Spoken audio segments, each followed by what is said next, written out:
Voici que nous sommes réunis de nouveau pour entreprendre ce voyage dans le monde intérieur, le pèlerinage.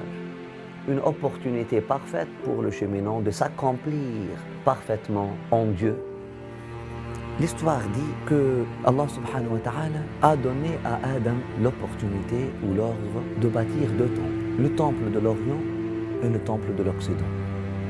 D'après le Coran même, le temple de la Kaaba a précédé la reconstruction abrahamique. Allah subhanahu wa ta'ala a révélé un secret qui a été caché. Et les récits prophétiques après ça sont multiples qui mentionnent des prophètes qui sont venus avant Sayyidina Ibrahim alayhi salam et qui ont fait le pèlerinage. On va à ce temple-là pour témoigner des bienfaits pour nous, témoigner de notre héritage de Adam alayhi salam, de Hawa alayhi salam, de Ibrahim alayhi salam, de Muhammad alayhi salam, et tous les prophètes entre eux et parmi eux et avec eux, par eux. Il y a un lien de filiation, il y a une transmission d'énergie, une transmission d'intention et d'attention, il y a une transmission spirituelle qui se fait entre toi et ton père, Ibrahim alayhi salam. Subhanallah walhamdulillah wa la ilaha illallah wallahu akbar wa la hawla wa la quwwata illa billah al-ali al-azim. Assalamu alaikum wa rahmatullahi ta'ala wa barakatuhu. بسم الله الرحمن الرحيم الحمد لله وصلى الله وسلم وبارك على سيدنا وحبيبنا وشفيعنا محمد وعلى آله وأصحابه الطيبين الطاهرين. Nous louons Allah subhanahu wa ta'ala, notre Seigneur, notre Créateur qui nous réunit pour cultiver notre personnalité et pour nous montrer la voie de l'haq, de la vérité. Et nous prions qu'Allah subhanahu wa ta'ala continue de nourrir l'être, la lumière de notre prophète Muhammad sallallahu alayhi wa sallam, son messager, son bien-aimé, ainsi que notre connexion à lui et ses héritiers bénis au cœur sanctifié. Amin ya arhamar rahimin ya rabbal alamin. Alhamdulillah, nous avons vu la dernière fois ce festival de pardon, la 5e séance qui traitait du pardon, de ce témoignage de Manafa. Quels sont les bienfaits auxquels Allah subhanahu wa ta'ala nous invite et quels sont les bienfaits qu'Allah subhanahu wa ta'ala nous invite ou dont Allah subhanahu wa ta'ala nous invite à témoigner. Ces bienfaits-là, selon l'imam al-Ghazali, c'est le pardon. Le pardon d'Allah subhanahu wa ta'ala qui prend une ampleur extraordinaire, spectaculaire. Un festival de pardon. Le Hajj, c'est un festival de pardon. D'ailleurs, ils ont appelé, nous avons dit que le nom de Mecca, à l'origine, c'était Bakka. Bakka, ça vient de Bakka, ça veut dire de quelqu'un qui pleure beaucoup. Mais comme les larmes, d'ailleurs, ils disent que les larmes ne laissent aucun péché. Ils ont dit Bakka tabukku dhunuba Bakka. Bakka, elle détruit les péchés, elle les écrase, elle laisse aucun péché. Elle éradique les péchés. Tabukku dhunuba Bakka. C'est un festival de pardon. Le Hajj, c'est un festival de pardon, c'est un spectacle. C'est un spectacle de pardon. Vraiment, tu vois des signes, tu vois des scènes qui sont au-delà de l'imaginaire, au-delà de l'imagination de celui qui veut imaginer. Ce sont des réalités que le croyant peut vivre et auxquelles il est invité. Faut-il encore chercher ces réalités-là et aller à Allah subhanahu wa ta'ala avec ce sentiment de iftiqar et une prière que je partage avec vous. Rabbi inni lima anzalta ilayya min khayrin faqir. Rabbi inni lima anzalta ilayya min khayrin faqir. Rabbi inni lima anzalta ilayya min khayrin faqir. Mon Seigneur, je suis dans l'ultime besoin, je suis dans le plus grand besoin pour chaque bien que tu descends vers moi. Je suis dans le plus grand besoin de chaque bien, de chaque faveur, de chaque bienfait que tu descends envers moi. C'est la prière que Sayyidina Moussa alayhi salam a fait lorsqu'il est rendu à l'ombre. L'ombre, c'est toujours symbolique de la guidance spirituelle. L'ombre, c'est toujours symbolique de la rahma d'Allah subhanahu wa ta'ala. Et lorsqu'on rentre dans le sanctuaire d'Allah subhanahu wa ta'ala, lorsqu'on rentre dans ce haram, dans ces lieux bénis, nous rentrons dans le dhul, dans l'ombre d'Allah subhanahu wa ta'ala, dans la grâce d'Allah subhanahu wa ta'ala, dans la rahma d'Allah subhanahu wa ta'ala. Et lorsque nous rentrons dans la rahma d'Allah subhanahu wa ta'ala, l'attitude qu'on doit avoir, c'est cette attitude-là. Mon Seigneur, je suis dans le plus grand besoin, j'ai vraiment besoin, je suis dans le plus grand besoin, je ne peux pas me laisser, comment dire, je ne peux pas me perdre, je ne peux pas me laisser passer, je ne peux pas passer de côté ou à côté de n'importe quel bien que tu descends envers moi. J'ai besoin de chaque détail, de chaque rahma, de chaque détail que tu descends envers moi. Parce que en réalité, lorsque nous consacrons un temps à Allah subhanahu wa ta'ala, et lorsque nous consacrons un endroit à Allah subhanahu wa ta'ala, lorsque nous consacrons un lien à Allah subhanahu wa ta'ala, lorsque nous consacrons un voyage à Allah subhanahu wa ta'ala, lorsque nous consacrons une relation à Allah subhanahu wa ta'ala, Allah nous prend au sérieux. Allah nous prend au sérieux. Subhanallah, regardez, vous construisez une mosquée. Vous-même, c'est vous, c'est votre argent, c'est votre terrain, c'était peut-être un terrain que vous avez hérité de votre grand-mère ou quelque chose comme ça, mais vous avez décidé de faire de cette maison-là, de ce bâtiment-là, une mosquée, et vous l'appelez une maison d'Allah subhanahu wa ta'ala. Allah vous prend au sérieux. Elle va être une maison d'Allah subhanahu wa ta'ala. Fi buyutin azina Allahu an turfa. Il donne, lorsqu'Allah subhanahu wa ta'ala met son étampe, il vous prend au sérieux. Donc, subhanallah, la prière dans cette maison-là, elle va être au moins 27 degrés plus élevée que la prière en dehors de cette maison-là. La maison que toi tu consacres. Ce n'est pas la maison que Ibrahim a consacrée ou la maison que Sayyidina Muhammad sallallahu alayhi wa sallam a consacrée. Allah subhanahu wa ta'ala va appeler ça ma maison. Il y a une loi différente pour cet endroit-là. Il a une éthique, des manières différentes pour entrer.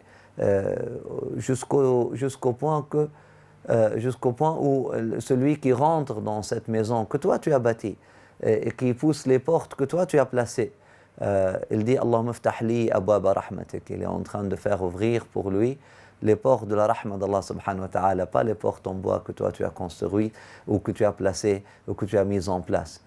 Le pouvoir de la consécration. De même, lorsque nous consacrons un temps à Allah subhanahu wa ta'ala, nous appelons ce temps-là i'tikaf. Ya Allah, ce temps-là, je le dédie pour toi. Allah te prend au sérieux. Allah te prend au sérieux et ce temps-là devient vraiment, Allah va remplir chaque seconde de ce temps-là d'opportunités, d'ouverture spirituelle. Et il faut que tu ailles chercher ces opportunités-là.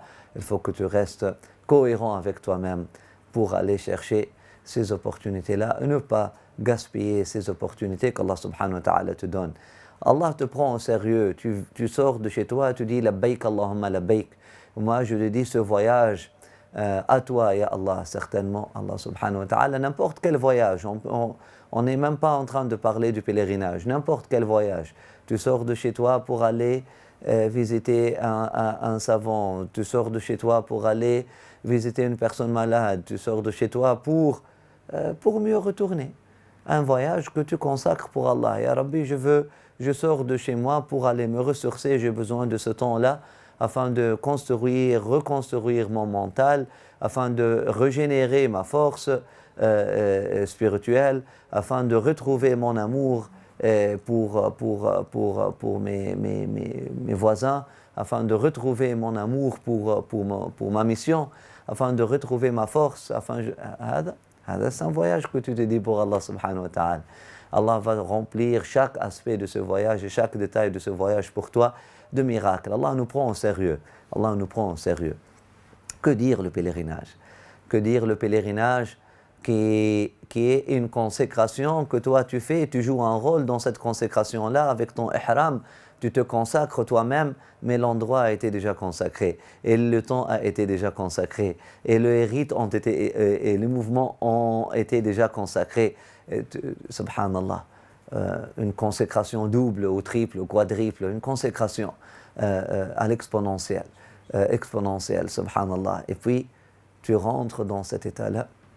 Il faut avoir une bonne opinion d'Allah subhanahu wa ta'ala et savoir qu'Allah nous prend au sérieux. Il ne nous a pas invités pour nous décevoir. Allah subhanahu wa ta'ala, l'hôte est plus généreux que de, comment dire, repousser la caravane main vide. L'hôte est beaucoup plus généreux que ça. L'hôte est trop généreux pour les laisser ainsi assoiffés.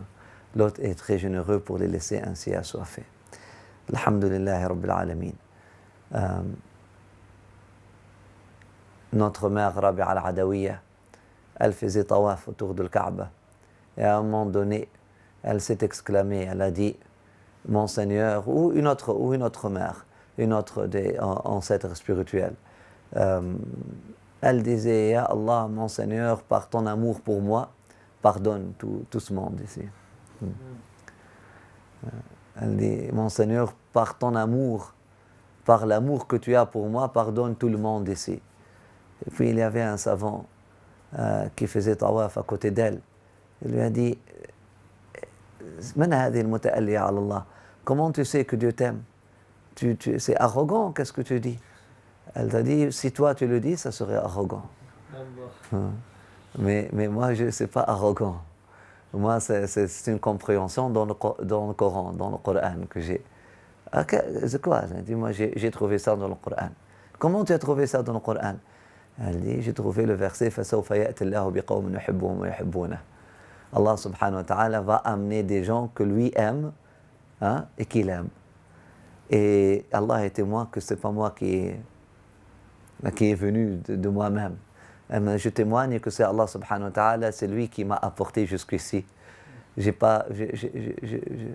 ne m'associe pas à Allah subhanahu wa ta'ala ne serait-ce que dans un seul pas. Je sais que c'est Allah subhanahu wa ta'ala qui m'a rendu capable, c'est Allah subhanahu wa ta'ala qui m'a apporté de chez moi jusqu'ici, donc moi je peux lire le Coran de cette façon-là. C'est Allah qui est atabi, c'est pas moi qui est ataytu binafsi. C'est Allah subhanahu wa ta'ala qui m'a apporté, c'est pas moi qui est venu de moi-même. Donc je sais, puisqu'Allah subhanahu wa ta'ala m'a apporté jusqu'ici, Allah subhanahu wa ta'ala apporte des gens qu'il aime, donc c'est sûr et certain que Allah subhanahu wa ta'ala m'aime. Donc je peux faire cette prière. ليشهدوا منافع لهم, afin qu'ils témoignent de ces bienfaits que Allah subhanahu wa ta'ala a réservés pour eux. Et ces bienfaits, comme le dit Imam Ghazali, c'est ce pardon spectaculaire. Il y a une chanson vraiment que, subhanallah, je trouve ça un peu... peut-être dans les autres halaqa de YouTube, les frères vont mettre des parties, cette chanson-là dans le générique. Elle s'appelle « Al-qalb ya'shaq kull jamil ». Al-qalb ya'shaq kull jamil. C'est Kalthoum qui chantait ça, l'égyptienne. Mais le poème a été composé par quelqu'un qui a goûté à la tauba. C'est quelqu'un qui a composé des paroles pour Kalthoum auparavant, mais il a goûté au repentir. Il a goûté au repentir. Et vraiment, les paroles sont vraiment, ils sont dans ce cadre de liyashhadu manafi'a lahum. Inch'Allah, dans une autre parenthèse, on va partager ces paroles avec vous. Mais la chanson, elle est quelque chose, et puis les paroles sont quelque chose, et puis c'est un cœur simple, c'est un cœur d'une personne simple. Ce n'est pas un savant, il n'est pas en train de parler, mais il trouve la beauté dans tout, même les pigeons. Hamam al-Haram, Ulouf, Ba'd Ulouf, les pigeons de l'Haram qui viennent, Tubashirna bil-Maghfira wa Ridwan, il a vu tout, il a vu les pigeons qui viennent s'envoler, les gens habillés en blanc à côté de lui. Il a vu en tout et vécu en tout une manifestation et une expression de la grâce, de la rahma d'Allah subhanahu wa ta'ala. لِيَشْهَدُوا مَنَافِعَ لَهُمْ. Nous avons besoin donc de garder notre innocence, nous avons besoin de cultiver notre innocence et pourquoi pas notre romantisme pour vraiment vivre un vrai hajj. Notre romantisme, être vraiment des sentiments, ne serait-ce que des sentiments, oui, pourquoi pas des sentiments naïfs. La naïveté face à la rahma d'Allah subhanahu wa ta'ala, c'est l'intelligence, c'est la plus grande intelligence. Être naïf face au pouvoir et la puissance d'Allah subhanahu wa ta'ala, c'est la plus grande intelligence. Ce sont les gens, imaginez si Moussa devant la mer Rouge, alayhi salam Allah, et puis il demande avec son bâton, il touche la mer Rouge avec son bâton, et puis imaginez qu'est-ce que Pharaon a dit de lui, assalamu alaikum, qu'est-ce que Pharaon a dit de lui, et les gens qui étaient avec lui d'ailleurs, qu'est-ce que tu fais, tu es naïf, tu es naïf, mais tu es naïf. Tu penses qu'Allah subhanahu wa ta'ala va... La naïveté avec Allah subhanahu wa ta'ala, lorsqu'il s'agit des miracles, lorsqu'il s'agit de la puissance divine, lorsqu'il s'agit de la générosité divine, la naïveté c'est la plus grande intelligence. C'est la plus grande intelligence. Sayyidina Yaqub alayhi salam, quelques années, 20 ans après 20 ans de séparation, après 20 ans de séparation ou plus, avec Sayyidina Yusuf alayhi salam Allah, 20 ou 30 ans, plusieurs années de séparation. Et là, subhanallah, pour les autres, Yusuf est passé dans l'oubli, ils ont, khalas, impossible, il ne serait pas vivant, c'est fini. Mais pour lui, inni la ajdu riha Yusuf, Allahu Akbar, je trouve je ressens l'odeur de Yusuf, la ilaha illallah. La ilaha illallah. Et on dit, inna naraka fi dhalalika al-qadim, tu es toujours dans ta naïveté. On dit, la, inni a'lamu min Allah ma la ta'lamoun. Je ne parle pas à vous, inni innama ashku bathi wa husni ila Allah. Je pleure, je ne parle pas à vous, je parle à Allah subhanahu wa ta'ala, et je suis en train de montrer ma tristesse et à Allah, pas à vous. Je n'ai pas affaire avec vous. De un, je n'ai pas affaire avec vous. De deux, je connais des choses d'Allah subhanahu wa ta'ala que vous ne connaissez pas. Qu'est-ce qu'il connaît d'Allah subhanahu wa ta'ala? Que ces enfants immatures n'ont pas réalisé, ou n'avaient pas réalisé jusqu'alors. La rahma d'Allah subhanahu wa ta'ala. La rahma d'Allah subhanahu wa ta'ala. La puissance d'Allah subhanahu wa ta'ala. Il vaut mieux être naïf avec Allah subhanahu wa ta'ala et croire. Et Allah subhanahu wa ta'ala est généreux. Et Allah subhanahu wa ta'ala est capable de tout faire. Avec la rahma d'Allah subhanahu wa ta'ala. Surtout lorsqu'on est dans un endroit comme le pèlerinage. D'ailleurs, il dit, le plus grand péché, il est rapporté que... C'est quoi le plus grand péché? Le plus grand péché que l'être humain puisse commettre. Plus grave encore que le shirk, ils ont dit. C'est de pouvoir témoigner du jour de Arafah et quitter le jour de Arafah ayant un doute si Dieu l'a pardonné ou non. Ils ont dit ça, c'est un grand péché. Akbar al-kaba'ir an yuqifaka Allah bi Arafah. C'est Allah subhanahu wa ta'ala qui te permet d'être là à Arafah. Et là, tu quittes tout en doutant de la rahma d'Allah, de l'acceptation d'Allah subhanahu wa ta'ala. Tu sais tes péchés, tu connais tes péchés, mais subhanallah. Ce spectacle, Allah subhanahu wa ta'ala, il y a juste 6 qui ont fait le pèlerinage comme du monde. Il y avait 600 000 personnes. Il y avait juste 6 qui ont fait un vrai pèlerinage. Les autres, Allahu a'lam, ils étaient en train Et puis Allah subhanahu wa ta'ala accepte les 600 000 grâce aux 6. Il donne 100 000 à chaque accepté. Wa hakadha. Subhanallah.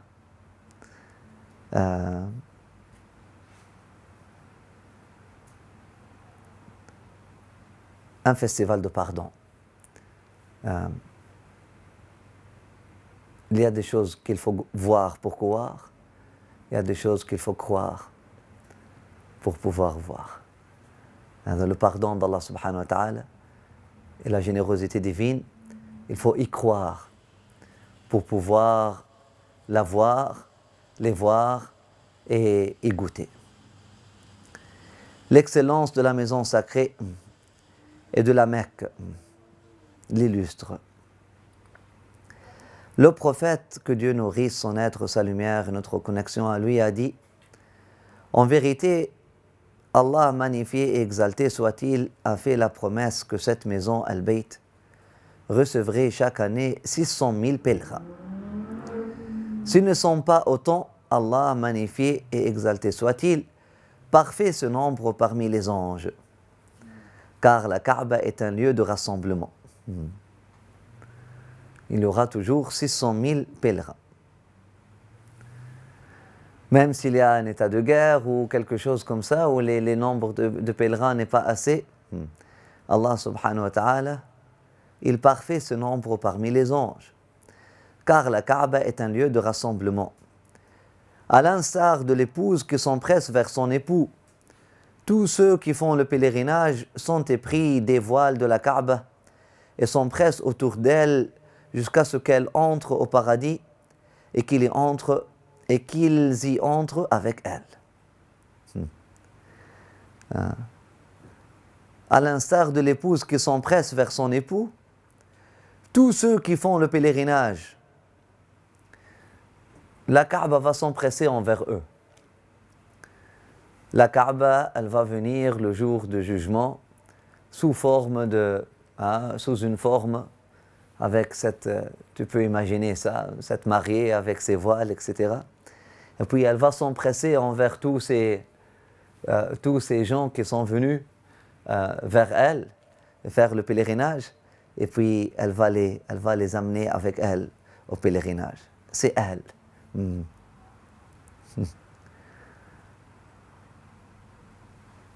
Jusqu'à ce qu'elle entre au paradis et qu'ils y entrent avec elle.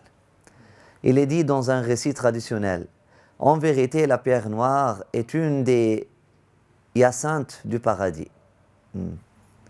Elle sera ressuscitée le jour de la résurrection. Elle aura 2 yeux et une langue avec laquelle elle parlera et témoignera en faveur de tous ceux qui l'ont touchée en vérité et sincérité.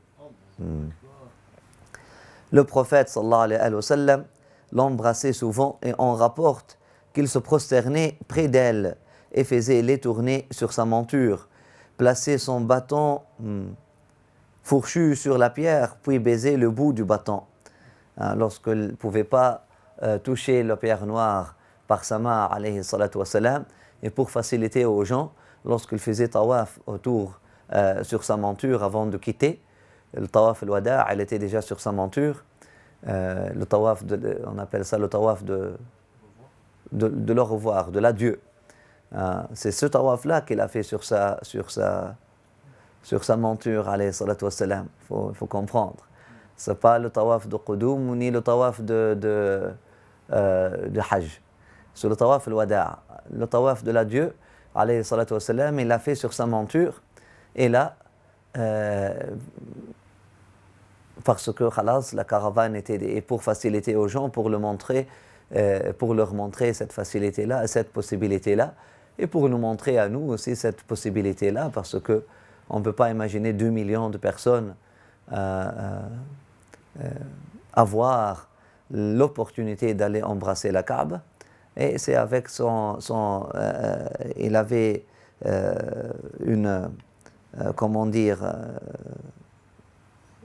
un fourchu, une canne ou un bâton fourchu, et là il toucha la pierre noire avec son bâton, avec le bout de son bâton, et puis il baisait le bout du bâton. Omar, qu'Allah soit satisfait de lui, en fit autant et dit: en vérité, je sais que tu es une pierre qui ne porte ni préjudice ni utilité. Si je n'avais vu l'envoyé d'Allah, sur lui la grâce et la paix, t'embrasser, je ne l'aurais pas fait. Puis il pleura au point qu'il fut secoué de sanglots. Inch'Allah. Il pleura.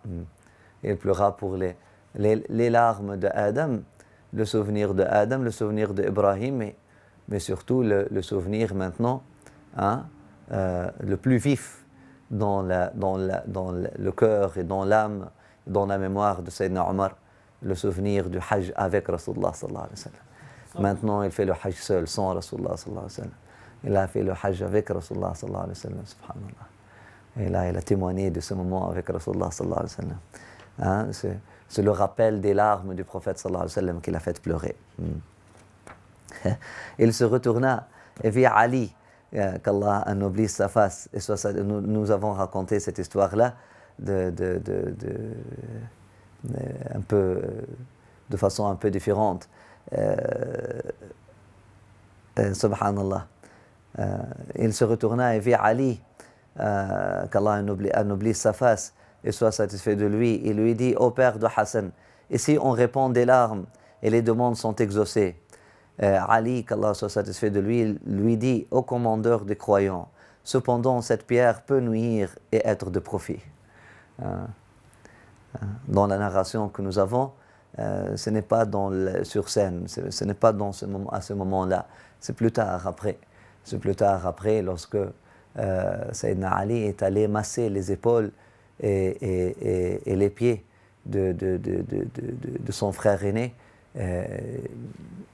sentant la lourdeur de la mission de Khilafa que Sayyidina Omar a dû porter sur ses épaules, et voulant donner l'exemple aussi aux gens qui viennent après, mais aussi par amour et par tendresse.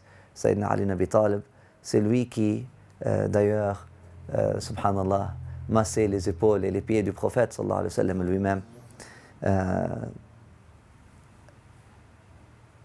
Et là, cette conversation-là s'est passée. Il répondit: et comment Ali dit, Allah, qu'il soit exalté, quand il fit le pacte d'alliance avec ceux de la postérité d'Adam, consigna à leur sujet un écrit que cette pierre avala. On a dit, il a téléversé le mithaq. Depuis, elle témoigne tant en faveur du croyant de l'acquittement de ce pacte que contre le mécréant de son refus de l'accomplir, qu'Allah nous protège. On a dit que c'est de là que vient la signification de la parole des hommes au moment où ils embrassent la pierre. Allahumma, nous faisons cela en raison d'une foi en toi, en confirmation de ton livre et par accomplissement de ton pacte d'alliance.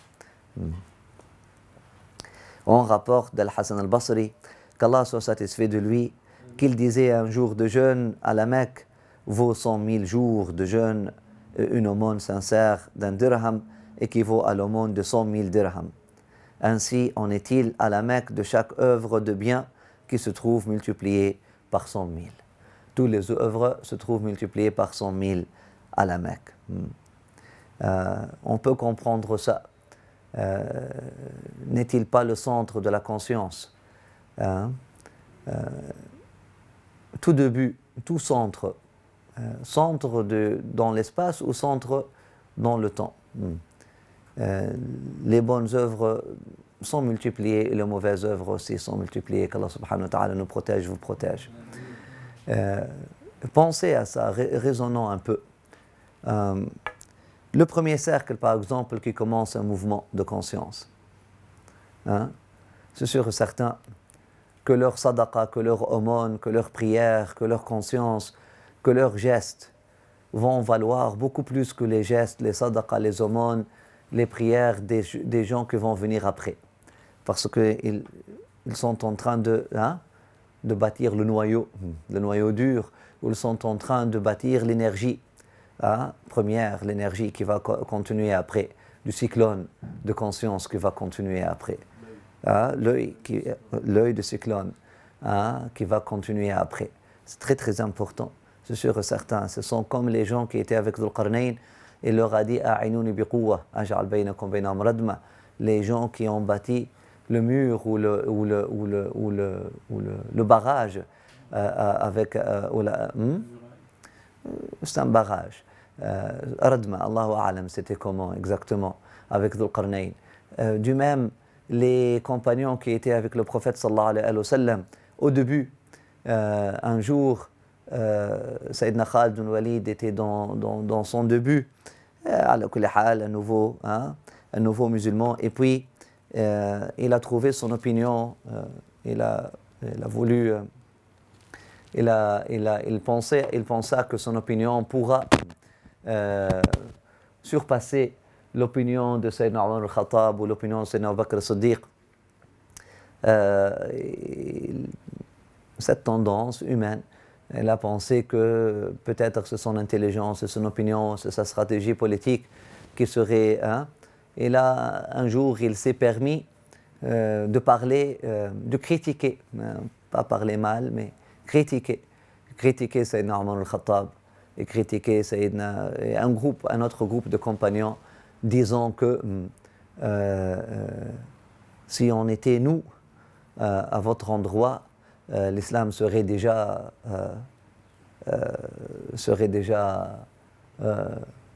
aurait déjà été répandu aux quatre coins du monde. Vous avez perdu le temps du prophète. C'est par zèle et par sincérité aussi. Ça se comprend. Mais à un moment donné, il était épris par des choses que, selon lui, c'était des manquements.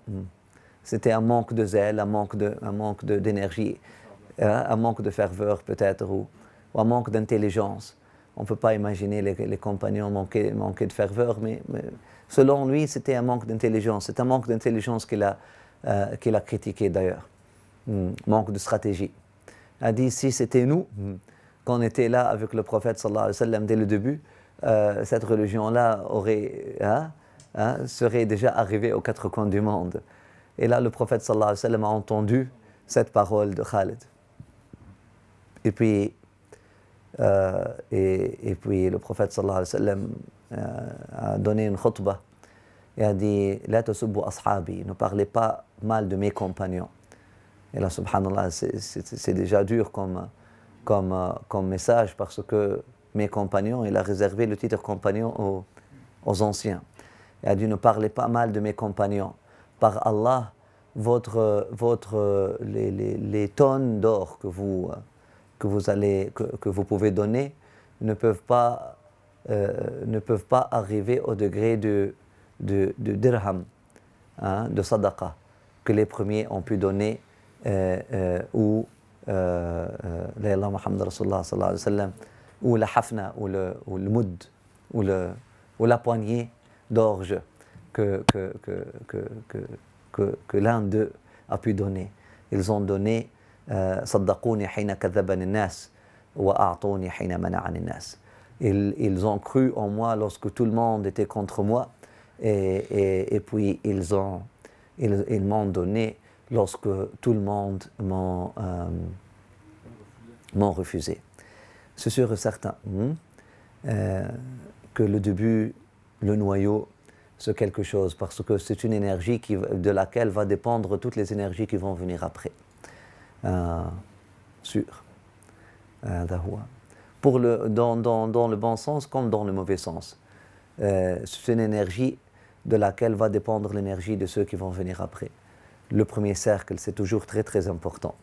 C'est sûr et certain. Donc, la prière de quelqu'un du premier cercle, les larmes de quelqu'un dans le premier cercle de conscience, la sadaqa de quelqu'un, l'énergie qu'une personne de ce cercle-là met, la sincérité et tout, c'est très très important.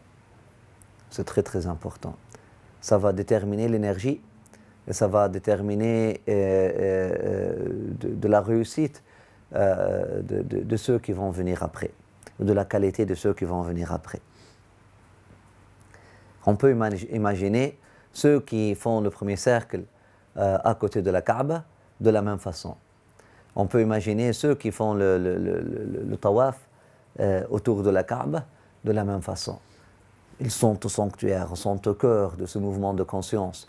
sont au cœur de cet endroit béni.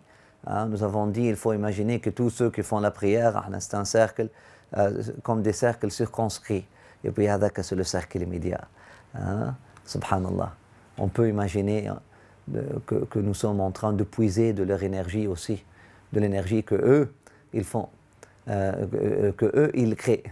Eux, ils reçoivent cette énergie-là en premier, et eux, ils continuent de travailler cette énergie-là, et nous, on continue de bénéficier de cette énergie-là, et on continue de cultiver cette énergie-là. Donc eux, ils prennent cette énergie en premier, et ils continuent de la diffuser à ceux qui viennent après eux. Donc c'est pas bizarre, un jour de jeûne à la Mecque vaut 100 000 jours de jeûne. Et une aumône sincère d'un dirham équivaut à l'aumône de 100 000 dirhams. Ainsi en est-il à la Mecque de chaque œuvre de bien qui se trouve multipliée par 100 000.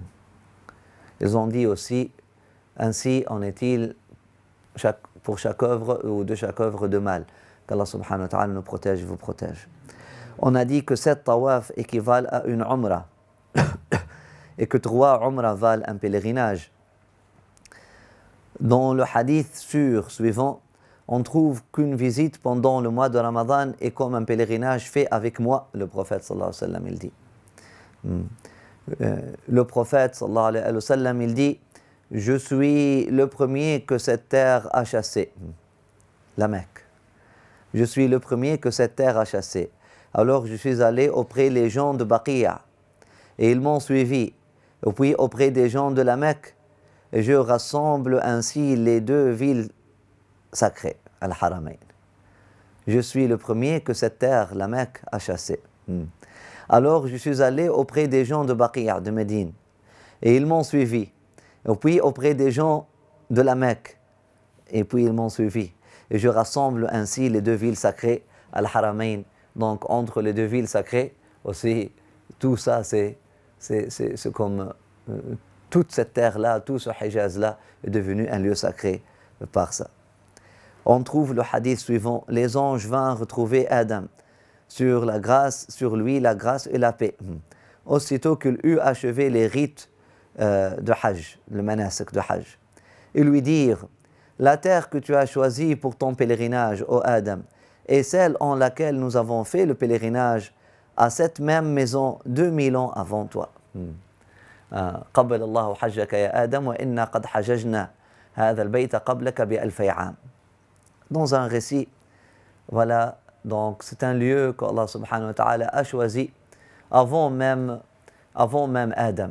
Nous avons parlé de ce phénomène, comment Allah subhanahu wa ta'ala prépare les lieux, prédispose les lieux, et consacre les lieux, prépare les lieux pour un événement qui va venir après et pour une histoire qui va venir après, comme il prépare les personnes et les gens, etc., et les temps et les moments. Et subhanallah, ajib.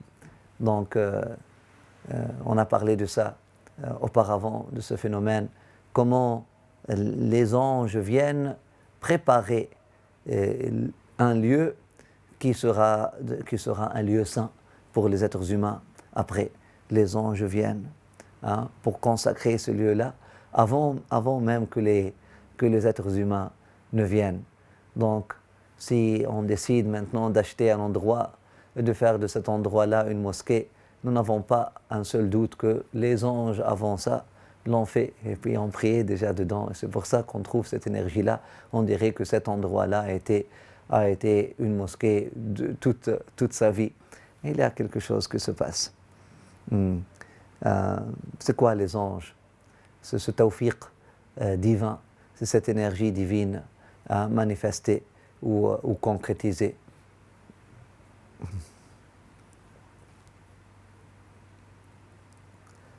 Une autre tradition relate qu'Allah subhanahu wa ta'ala, il regarde chaque nuit les gens de la terre. Les premiers vers lesquels il regarde sont ceux qui se trouvent dans l'enceinte sacrée de la Mecque. On parle de l'œil du cyclone, l'œil du cyclone, l'œil de l'œil, l'œil du regard d'Allah subhanahu wa ta'ala. Lorsqu'Allah subhanahu wa ta'ala regarde les habitants de la terre, qu'est-ce qui se passe? C'est quoi ce regard-là? Ah, ce n'est pas un regard physique, mais c'est quoi ce regard-là? Lorsqu'Allah subhanahu wa ta'ala regarde Al-Hayy, Al-Muhyi, Al-Ba'ath, lorsqu'il regarde les gens de la terre, qu'est-ce qu'il fait? Qu'est-ce qui se passe aux gens de la terre? On trouve que leur himma est ressuscitée, on trouve que leur énergie est ressuscitée, leur détermination est ressuscitée, leur vie la vie de leur cœur est ressuscitée. Mais le premier regard qu'il pose, ou les premiers vers lesquels il regarde, ou vers lesquels il pose son regard, ou le centre de son regard, sont les gens qui se trouvent dans l'enceinte sacrée de la Mecque. Subhanallah.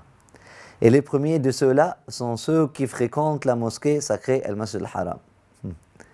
Il pardonne à celui qu'il voit faire des tournées. Il pardonne ceux qui sont en train de faire le tawaf. Il pardonne à celui qu'il voit prier. Et pardonne également à celui qu'il voit en veille debout face à la Kaaba, en train de regarder la Kaaba. C'est pour ça que les gens, lorsqu'ils sont à la Mecque, lorsqu'ils sont à côté de la Kaaba, ne dorment pas. Ou tu n'as pas besoin de ce hadith-là pour ne pas t'endormir, arriver là. Comprenons que tu as quelques jours à passer là-bas. Il faut en profiter vraiment. Il faut profiter vraiment. Tu n'as pas besoin de ce hadith-là. Tu vas te trouver collé à la Kaaba. Ne voulons pas quitter. Si tu es allé avec une certaine conscience, l'heure ou le moment que tu passes en dehors du sanctuaire, subhanallah, tu as comme un regret. Mais pourquoi j'ai perdu mon temps à l'extérieur? Il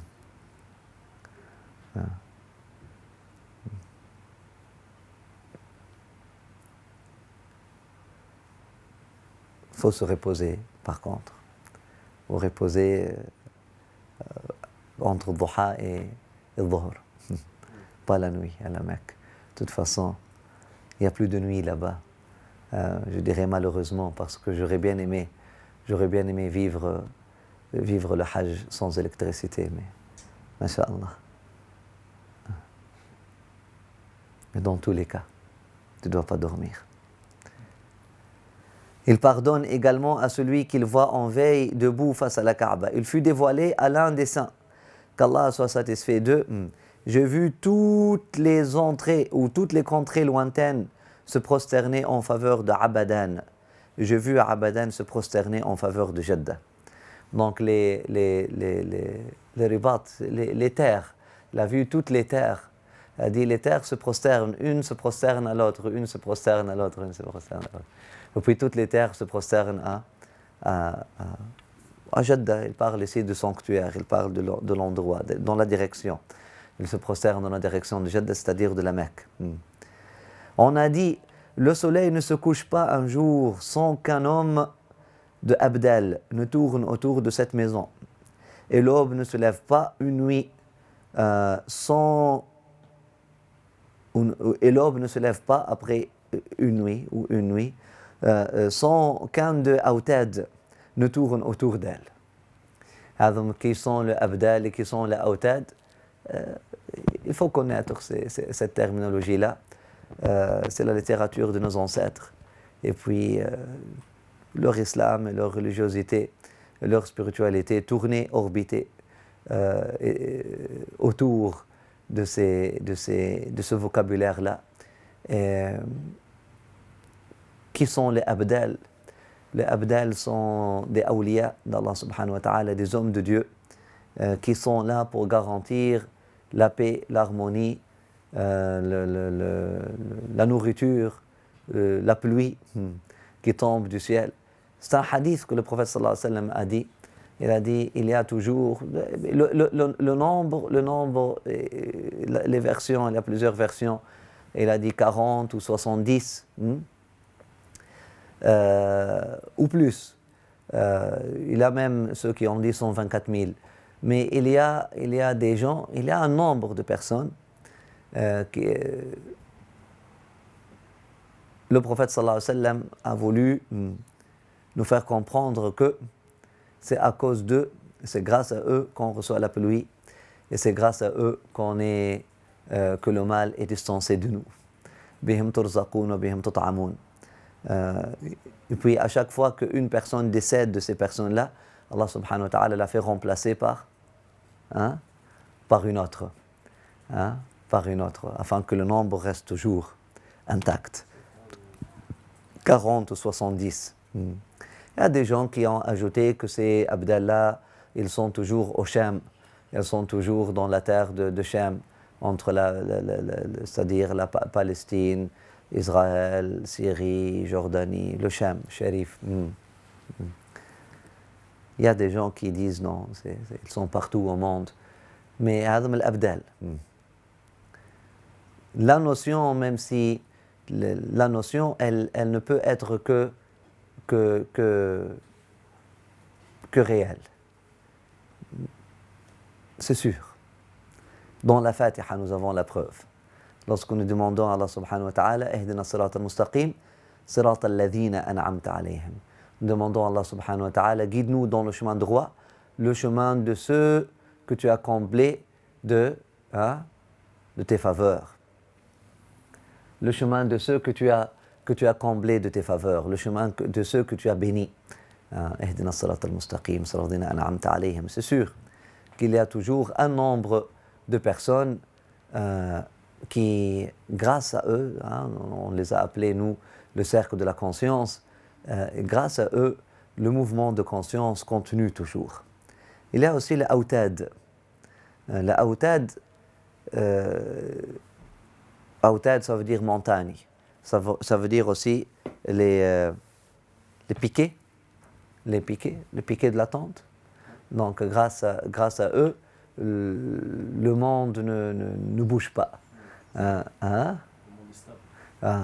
Grâce à eux, le monde est stable. Grâce à eux, le terrain de la conscience est stable. Elles sont les autad, les ancres de la conscience universelle. Le soleil ne se couche pas un jour sans qu'un homme de Abdel ne tourne autour de cette maison, et l'aube ne se lève pas une nuit sans qu'un des autad ne tourne autour d'elle. Quand il n'en sera plus ainsi, cette maison sera enlevée de la terre, et les hommes se retrouveront au matin, la Kaaba leur ayant été enlevée, et ils ne trouveront plus de traces.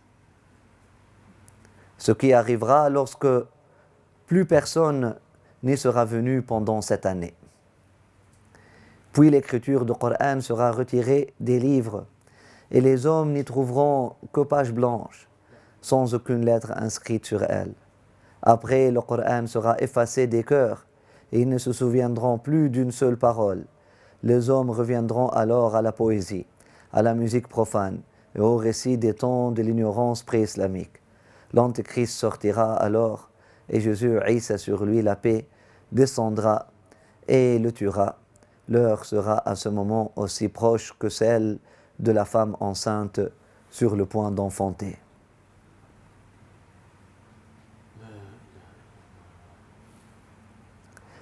Dans un hadith, on trouve multiplier les tournées rituelles autour de cette maison avant qu'elle ne soit emportée. Multiplier le tawaf, multiplier les tournées rituelles autour de cette maison avant qu'elle ne soit emportée. Elle a été abattue 2 fois déjà et sera enlevée à la 3e. La maison, elle a été abattue 2 fois déjà. Et puis elle sera enlevée à la 3e. Subhanallah. On rapporte de Ali, qaddasallahu sirrahu karamallahu wajhah, qu'Allah soit satisfait de lui, que le prophète sallallahu alayhi wa sallam disait, Allah qu'il soit exalté, a dit, quand je voudrais dévaster ce monde, je commencerai par ma maison. Quand je voudrais dévaster ce monde, je commencerai, ou détruire ce monde, je commencerai par ma maison, je la dévasterai alors, et puis je ruinerai ce monde entièrement. Qu'Allah subhanahu wa ta'ala nous protège et vous protège. Amin ya arhamar rahimin ya rabbal alamin. Amin ya arhamar rahimin ya rabbal alamin. Amin ya arhamar rahimin ya rabbal alamin. Voilà quelques mérites de la maison sacrée selon des récits de la tradition, des récits authentiques, ainsi que des récits moins authentiques, l'essentiel, ainsi que des récits de awliya, de bil-mukashafa, des observations que des awliya ont eues, des inspirations que les awliya ont eues, et tout fait du sens.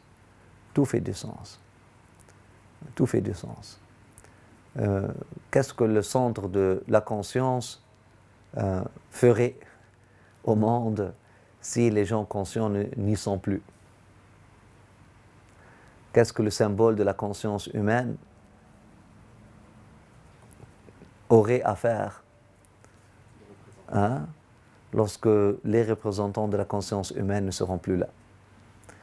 Donc s'il n'y aura plus de abdal ou de autad, s'il n'y aura plus des ancres de la conscience humaine qui font le tawaf autour de la Kaaba,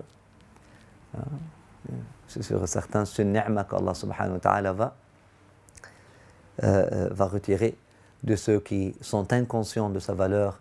Et puis si nous ne sommes pas conscients de la valeur de quelque chose, on est forcément non reconnaissant ou pas reconnaissant. Qu'Allah subhanahu wa ta'ala nous donne, Inch'Allah, vous donne le tawfiq. Amin ya arhamar rahimin, ya Rabbil alamin. Amin ya arhamar rahimin, ya Rabbil alamin. Amin ya arhamar rahimin, ya Rabbil alamin. Après ça, Imam al-Ghazali, il aborde le sujet des mérites de ce jour à la Mecque, sur laquelle Allah veille et en laquelle il n'aime pas qu'on demeure longtemps. Le mérite de séjourner à la Mecque, mais aussi pourquoi Allah subhanahu wa ta'ala n'aime pas qu'on y demeure longtemps, la Mecque. Subhanallah. Il dit, radhiyallahu anhu, les craignants et les scrupuleux d'entre les savants, al-kha'ifoun al-muhtadoun, les craignants et les bien guidés parmi les savants déconseillent le séjour prolongé à la Mecque pour 3 raisons. Avec toutes ces vertus-là, je dis, je vais aller habiter à la Mecque. Avec toutes ces vertus-là de la Mecque, il y a toute cette rahma qui descend, Allah subhanahu wa ta'ala, il pose son regard en premier sur les gens de la Mecque, etc. etc. Alors que les ulama, les ulama, les savants qui comprennent, qui ont compris le message et qui sont éveillés, ils déconseillent le séjour prolongé à la Mecque pour 3 raisons.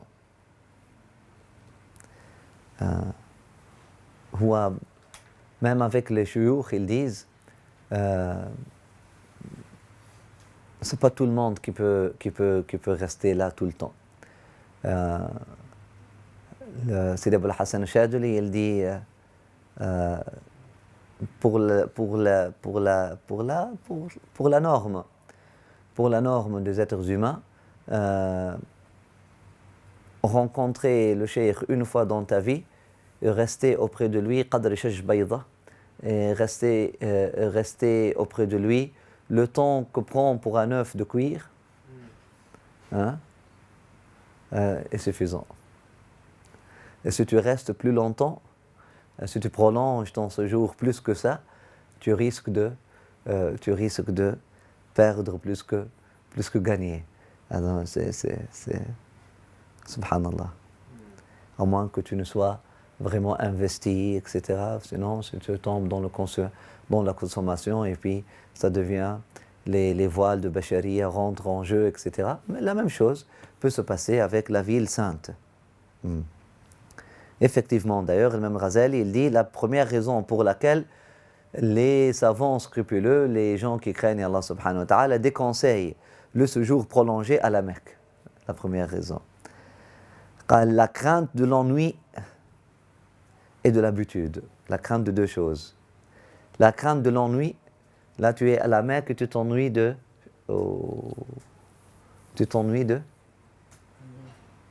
chez toi. Tu t'ennuies de la France, tu t'ennuies du Canada, tu t'ennuies de...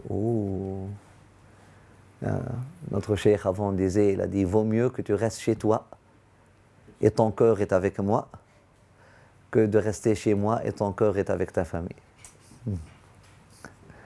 Vaut mieux pour toi de rester chez toi alors que ton cœur est avec moi que de venir chez moi et ton cœur il est avec la ilaha illallah. Et ton cœur il est avec tes ma'za, avec tes chèvres et brebis et tes emplois, etc. Subhanallah.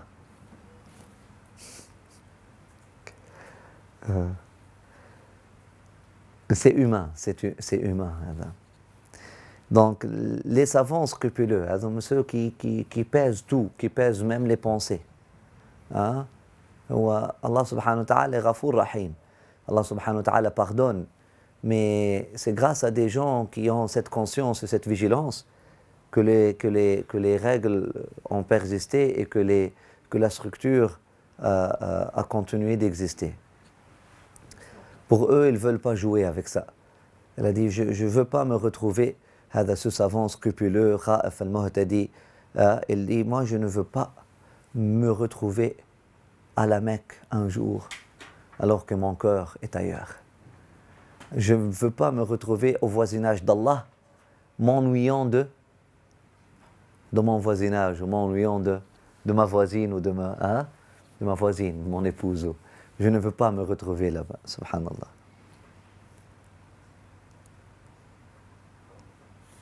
L'autre, c'est l'habitude, al-uns. L'habitude, là tu t'habitues et là ça devient routinier, ça perd de son charme. Hein? Elle perd de son charme. Tu trouves des habitants de la Mecque, j'en ai rencontré beaucoup, subhanallah, surtout ces taxistes. Ils font le va-et-vient, des taxistes, et chauffeurs de taxi. Et puis ils n'ont pas mis le pas à l'intérieur. Une fois dans leur vie. J'ai rencontré au moins 3, mais quoi واحد فيهم, il avait plus que 50 ans. Il habite à la Mecque, il habite au quartier juste à côté du haram. Il n'a pas mis son pied dans le haram une fois. Une fois. Et chauffeur de taxi, il amène les gens.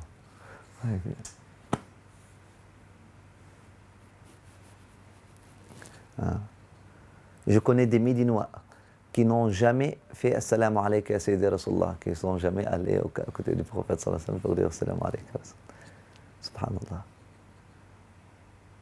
Ou qui sont allés une fois au début, après ça, khalas. Ils n'ont pas le temps pour ça, non plus le temps pour ça.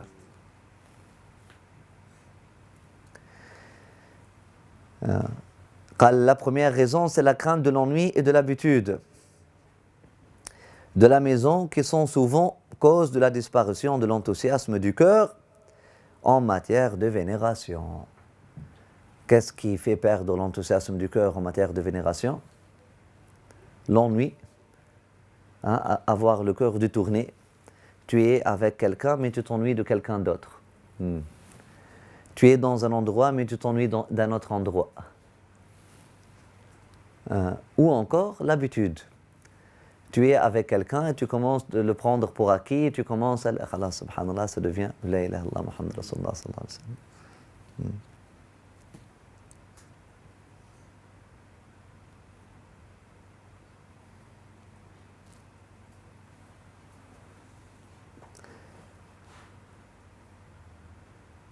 C'est ainsi qu'Omar radhiyallahu anhu exhortait les pèlerins pendant le pèlerinage en disant: ô gens du Yémen, votre terre est le Yémen.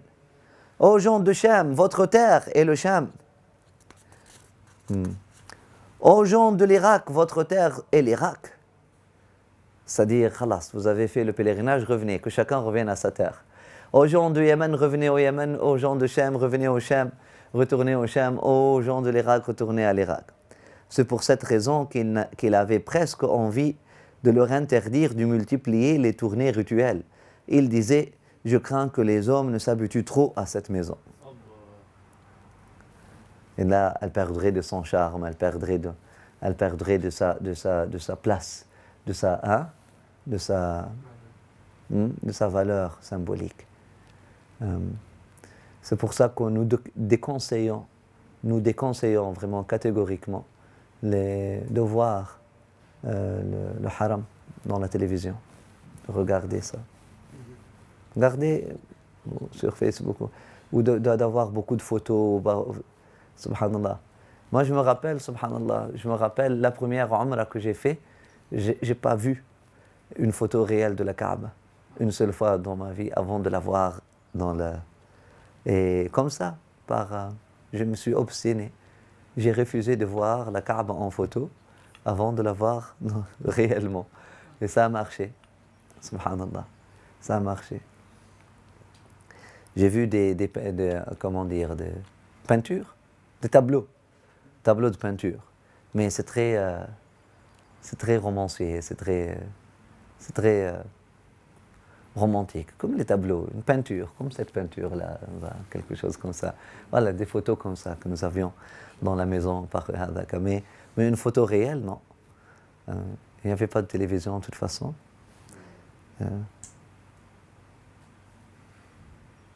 Et subhanallah. La deuxième raison pour laquelle il est découragé de prolonger son séjour à la Mecque après le Hajj est d'arriver le désir par la séparation afin d'être incité à revenir. Hein? C'est bien de travailler le désir qui vient par la séparation afin d'être incité à revenir. Parce que rester tout le temps, ça cause subhanallah. Ça cause la perte d'enthousiasme. La deuxième est d'aviver, La deuxième raison, c'est d'aviver le désir, shawq, par la séparation, afin d'être incité à revenir. Allah, qu'il soit exalté, a institué la maison, lieu de retour, mathaba, pour les hommes, et lieu de sécurité, pour qu'ils reviennent et retournent vers elle d'autres fois et qu'ils n'abandonnent pas une telle pratique. Il faut que, comme le mot taba, ou thaba, il faut aller et revenir, faire le va-et-vient. Quelqu'un a dit que tu sois dans un pays et que ton cœur désire ardemment être à la Mecque, à cette maison sacrée, est meilleur pour toi que de t'y trouver indifférent, insensible, alors que ton cœur est ailleurs dans une autre terre. Subhanallah.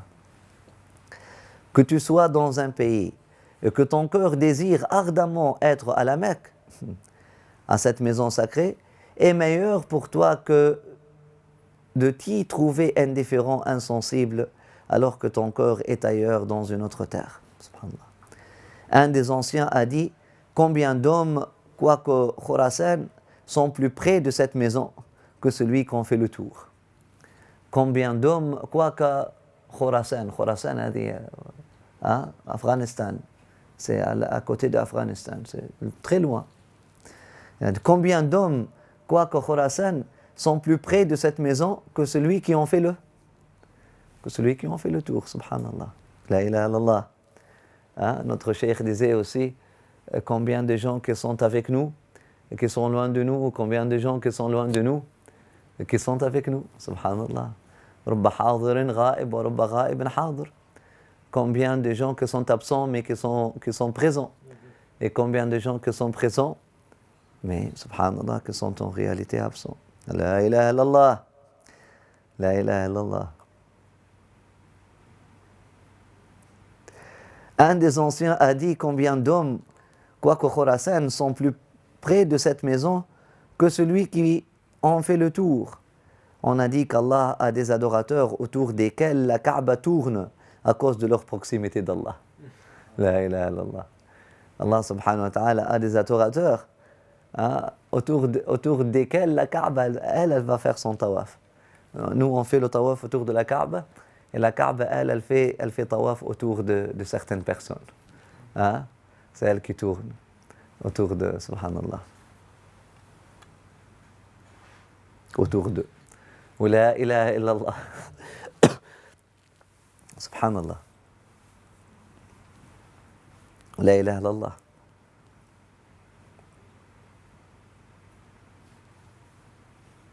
Et c'est quoi la Kaaba? C'est une création d'Allah subhanahu wa ta'ala. Qu'est-ce que serait plus proche d'Ibrahim alayhi salam? La Kaaba ou Ismaïl? Qu'est-ce que serait plus proche d'Ibrahim alayhi salam? Hein? La Kaaba ou un héritier abrahamique? Sab'ina rajulan. Comme le hadith dit, il y aura toujours sur terre, il y aura, où le jour du jugement ne viendra pas tant qu'il y a sur terre 70 hommes. Leurs cœurs sont ouverts au cœur d'Ibrahim al-Khalil. Leur cœur puise le tawhid directement du cœur d'Ibrahim al-Khalil.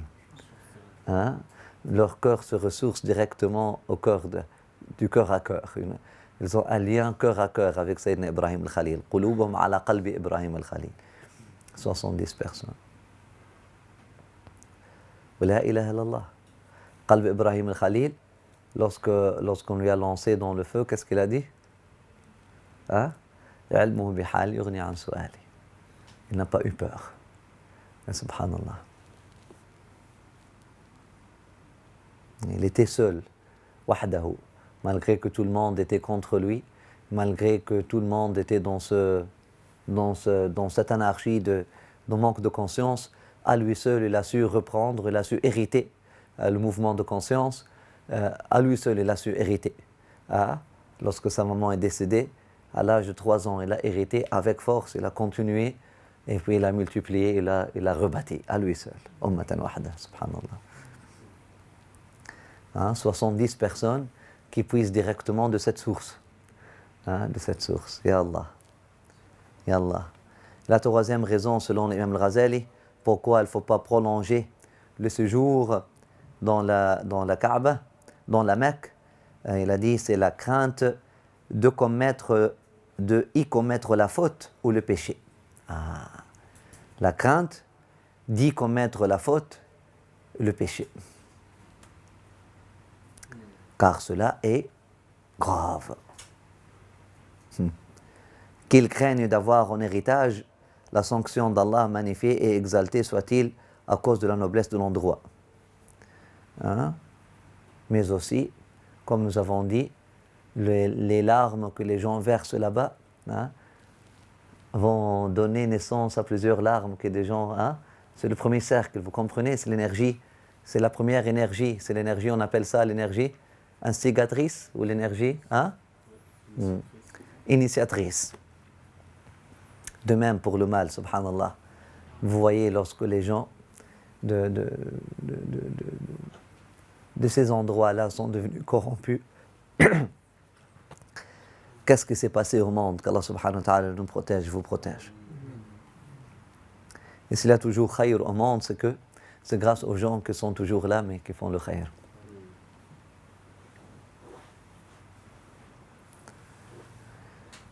La ilaha illallah, Muhammad Rasulullah sallallahu alayhi wa sallam, on rapporte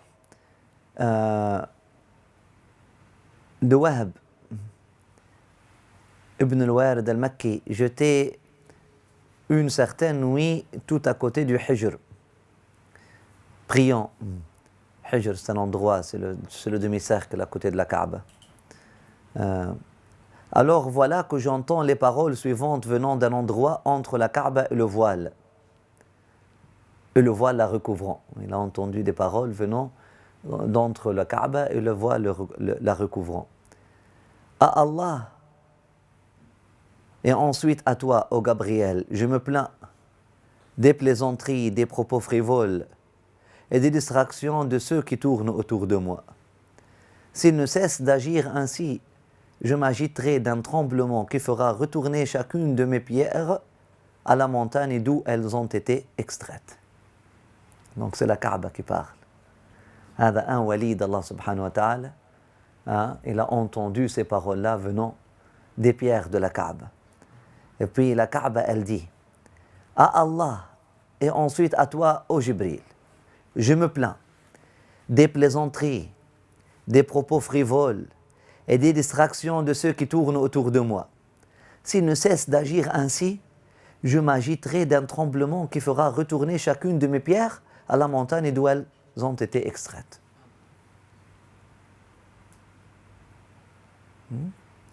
Les morceaux de bois de cette maison-là aussi.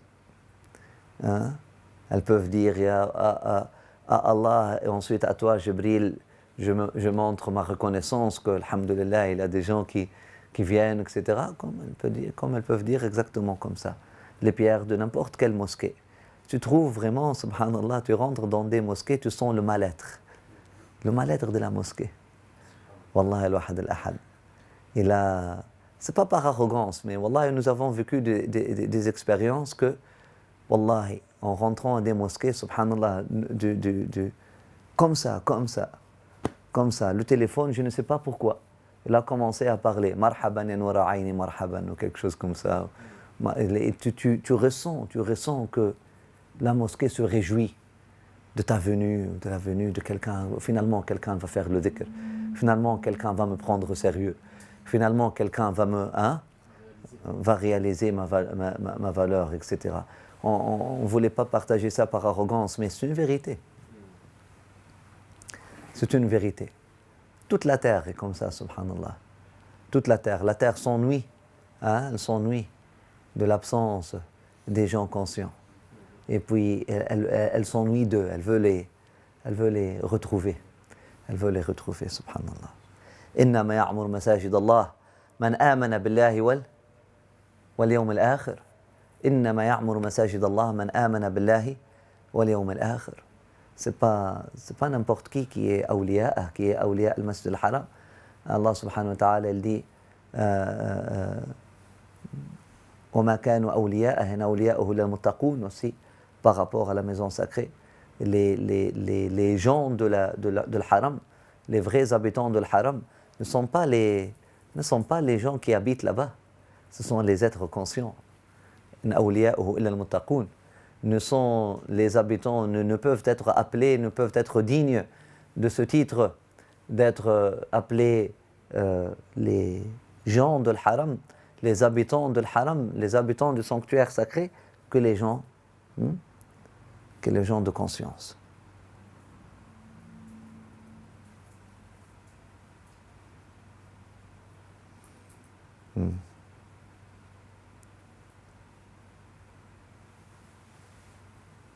Subhanallah.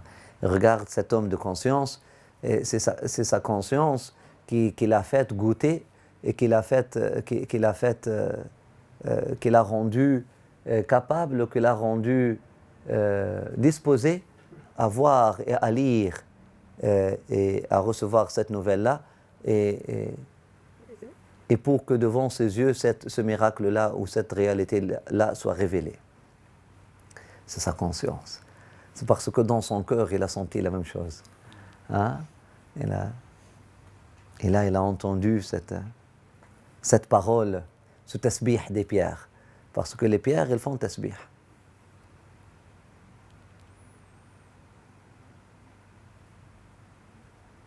Comme toi, tu fais le dhikr parfois, tu fais le dhikr par joie, parfois tu fais le dhikr par tristesse. Les animaux aussi, les pierres, parfois elles font le dhikr par joie, parfois elles font le dhikr par tristesse. On ressent parfois le mal-être de la terre, de quelques endroits.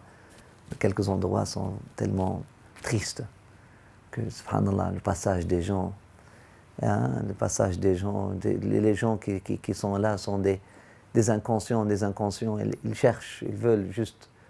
Hein? Et Allah subhanahu wa ta'ala, ils ont dit, c'est pour ça qu'Allah subhanahu wa ta'ala envoie, malgré eux parfois, des gens conscients à des endroits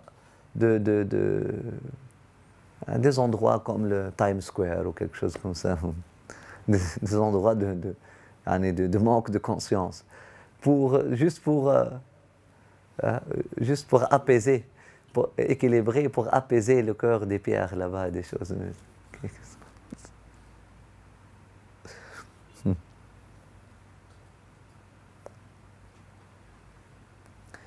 Ibn Mas'ud, qu'Allah soit satisfait de lui, a dit il n'y a pas de contrée où le serviteur est repris pour la simple intention avant même qu'il n'ait agi, si ce n'est à la Mecque.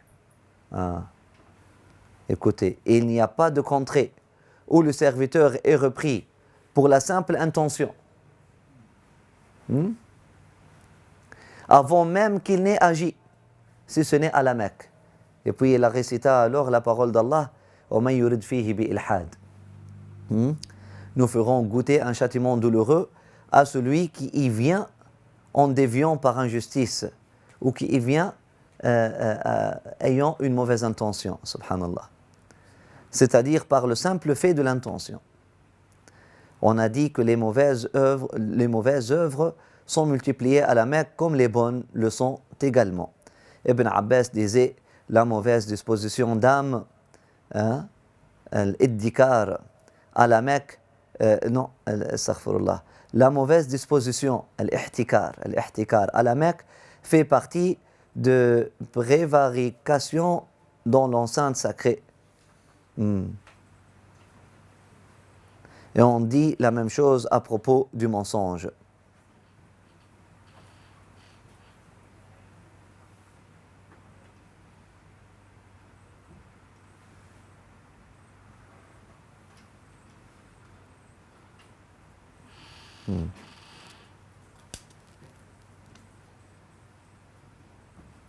Subhanallah.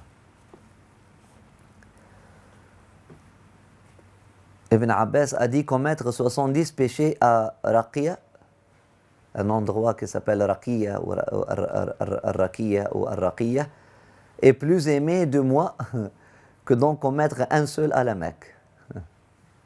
Raqiya est un relais situé entre la Mecque et Taïf.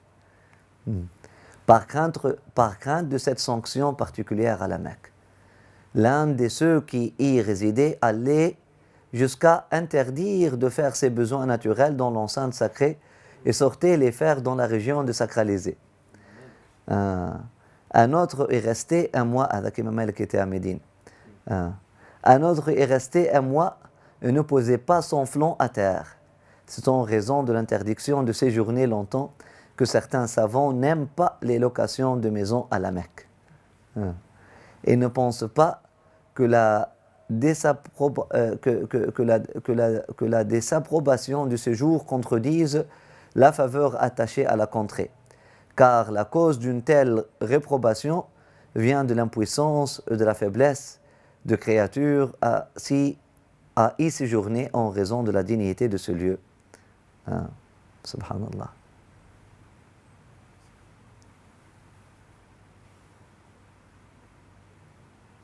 Certains savants n'aiment pas les locations de maisons à la Mecque. Subhanallah.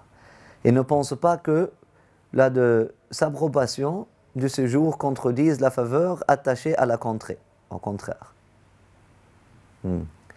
Car la cause d'une telle réprobation vient de l'impuissance de la faiblesse des créatures à y séjourner en raison de la dignité de ce lieu ou à y séjourner comme il faut, à y séjourner comme du monde conscient, comme il se doit. Si tu es impuissant, c'est mieux de ne pas, subhanallah.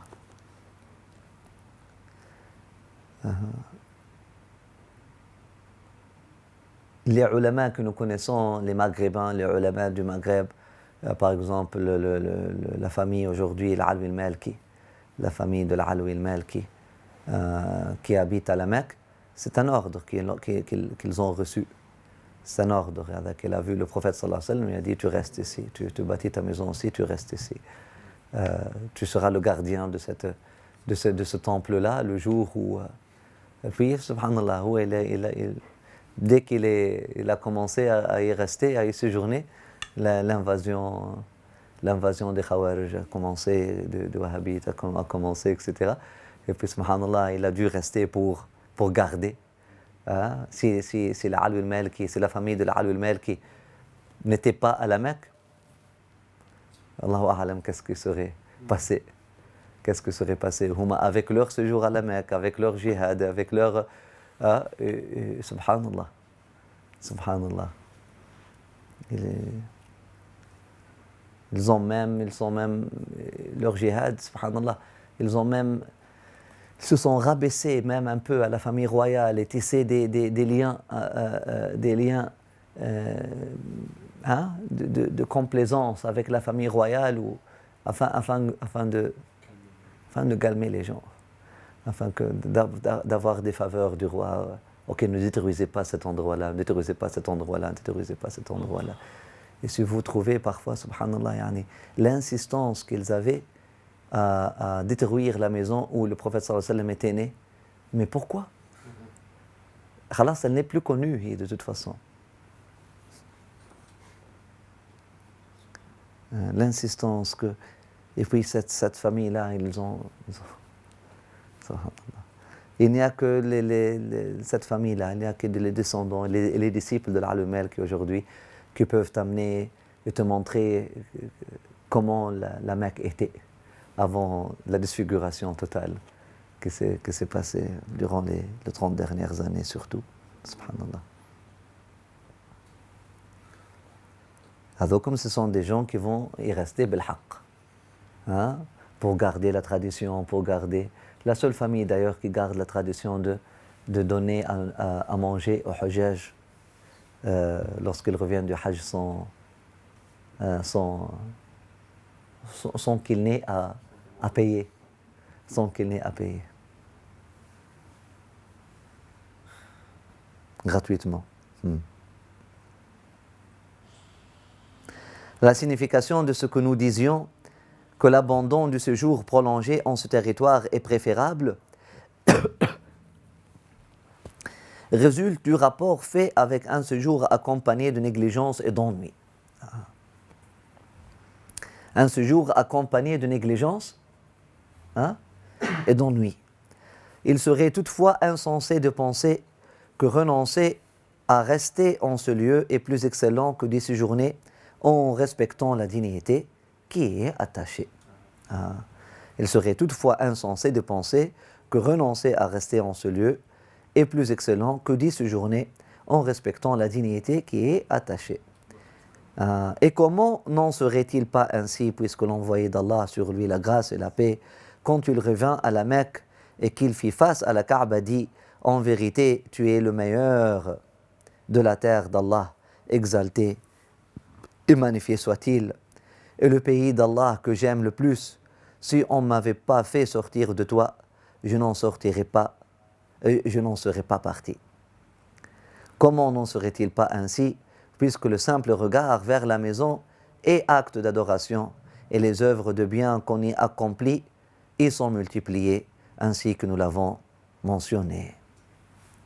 Alhamdulillah Rabbil Alamin. Hada les faveurs de la Mecque, et la prochaine fois, il va continuer avec les faveurs de Médine. Qu'Allah subhanahu wa ta'ala nous donne, Inch'Allah, vous donne le tawfiq. Amin ya arham ar-rahimin, ya Rabbil Alamin. Amin ya arham ar-rahimin, ya Rabbil Alamin. Allahumma salli wa sallim wa barik ala sayyidina habibina shafi'ina Muhammad wa ala alihi wa ashabihi tayyibin tahirin. Walhamdulillahi Rabbil Alamin. Fatiha. Bismillahir rahmanir rahim. Alhamdulillahi Rabbil Alamin. Ar-Rahmanir Rahim. Malik yawmiddin. Iyyaka na'budu wa iyyaka nasta'in. اهدنا الصراط المستقيم صراط الذين أنعمت عليهم غير المغضوب عليهم ولا الضالين آمين.